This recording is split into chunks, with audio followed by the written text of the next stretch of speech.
गुमशुदा गांव की रहस्यमय कहानी। भारत के एक शांत और सुनसान इलाके में एक छोटा सा गांव था जिसका नाम था सिद्धपुर। यह गांव चारों तरफ से घने जंगलों से घिरा हुआ था और यहाँ के लोग बेहद सीधे साधे और मेहनती थे। इस गांव की एक खास बात थी कि यहाँ हर रात एक अजीब सी घंटी बजती थी जिसका स्रोत आज तक कोई नहीं जान पाया था। गांव के बच्चे इस घंटे की आवाज से बेहद डरते थे और जब हर रात यह बजती थी वे अपने माता पिता के साथ जाकर छिप जाते थे। लेकिन असलियत क्या थी यह कोई नहीं जानता था। एक दिन गांव के मुखिया राम प्रसाद ने यह तय किया कि वह इस रहस्यमय घंटी की सच्चाई का पता लगाकर ही मानेगा। उसने गांव के बहादुर युवकों को इकट्ठा किया और जंगल की ओर चल पड़ा। राम प्रसाद और उसके साथी जब जंगल के गहरे हिस्से में पहुंचे तो उन्होंने देखा कि वहां एक पुराना और टूटा फूटा मंदिर था। मंदिर के अंदर एक प्राचीन घंटी लटकी हुई थी जो खुद ब खुद बज रही थी। राम प्रसाद ने अपने साथियों से कहा, हमें इस घंटी को बजने से रोकना होगा। शायद यही हमारे गांव की मुसीबत का कारण है। लेकिन जैसे ही उन्होंने घंटी को छूने की कोशिश की, एक तेज सी रोशनी फैली और राम प्रसाद और उसके साथी बेहोश हो गए। जब वे होश में आए तो उन्होंने खुद को गांव से दूर और एक अजनबी जगह पर पाया। वहां कोई भी घर या लोग नहीं थे, सिर्फ एक बड़ा सा पेड़ खड़ा था। राम प्रसाद और उसके साथियों ने उस पेड़ के पास जाकर देखा तो वहाँ एक शिलालेख था जिस पर लिखा था, यहाँ से वापस जाने का रास्ता नहीं है।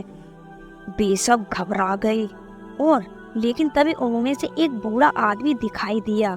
वहाँ वह आदमी बोला, तुम लोग इस घंटी की सच्चाई जानते हो? तो सुनो, यह घंटी इस गांव के लोगों की रक्षा करती थी, लेकिन एक दुष्ट जादूगर ने इस श्रापित कर दिया इसको। अब यह घंटी बजती है और जो इसे छूने की कोशिश करता है वह इस रहस्यमय जगह पर फंस जाता है। राम प्रसाद ने बूढ़े आदमी से पूछा, तो क्या हम यहाँ से कभी वापस नहीं जा सकते? बूढ़ा आदमी मुस्कुराया और बोला, एक भी रास्ता है, अगर तुम लोग उस जादूगर को हरा दो, घंटी को मुक्त कर दो, तो तुम लोग यहाँ से वापस जा सकते हो। राम प्रसाद और उसके साथियों ने साहस दिखाते हुए उस जादूगर को ढूंढने का फैसला किया। उन्होंने बूढ़े आदमी से जादूगर को ठिकाने का पता पूछा और उसकी ओर चल पड़े। रास्ते में उसे कई अजीब और खौफनाक जीवों का सामना करना पड़ा, लेकिन उन्होंने हार नहीं मानी और आखिरकार उस जादूगर के किले तक पहुंच गए। वहां एक भयंकर लड़ाई छिड़ गई।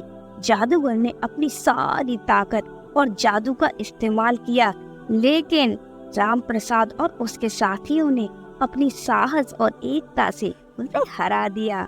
जैसे ही जादूगर मरा, घंटी का श्राप टूट गया और वे सब वापस अपने गांव आ गए। गांव के लोग राम प्रसाद और उसके साथियों का स्वागत करते हुए बोले, तुम लोगों ने हमें एक बड़े संकट से बचा लिया। अब यह घंटी हमारे लिए सिर्फ एक साधारण घंटी है। राम प्रसाद मुस्कुराया और बोला, यह सब हमारी एकता और साहस का परिणाम है। इस तरह सिद्धपुर गांव एक बार फिर शांत और खुशहाल हो गया।